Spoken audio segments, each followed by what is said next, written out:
fait beaucoup de travaux de VRD et de réseau.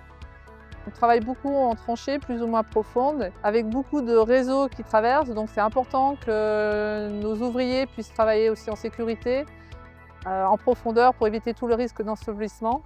Donc c'est pour ça qu'on a voulu réaccentuer le fait pour rappeler les règles, sachant que la plupart de nos salariés ont l'habitude de faire ça, mais on peut prendre de mauvaises habitudes et en fait ça permet de recadrer pour qu'ils travaillent le plus sereinement possible.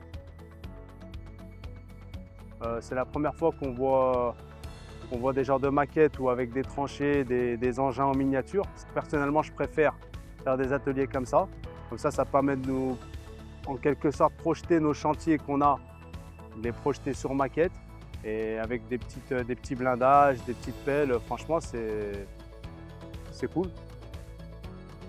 Donc on a beaucoup de chantiers en grande profondeur ou moyenne profondeur. Et il est toujours bon de rappeler les règles d'usage de la mise en place des blindages à l'ensemble de nos ouvriers qui sont à même d'être au fond des tranchées pour exécuter les travaux.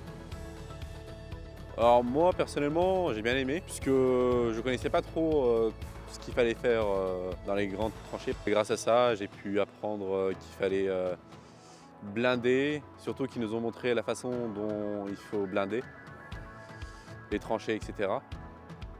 Et franchement, c'était cool. Alors on a choisi BVMH parce que BVMH a fait un atelier pour notre agence Occitanie.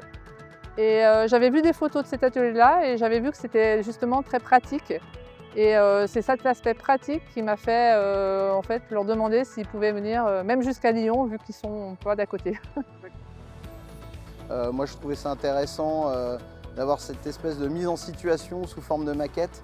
Ce qui est toujours un peu plus parlant que d'avoir juste quelque chose à un écran où de manière un peu passive les gens regardent ou sont simples spectateurs. Là on les a mis un peu plus en situation, ce qui était intéressant d'ailleurs, et que comme les groupes sont partagés entre les gens de la VRD, du génie civil ou de la démolition, ça permettait d'avoir un échange aussi entre les équipes.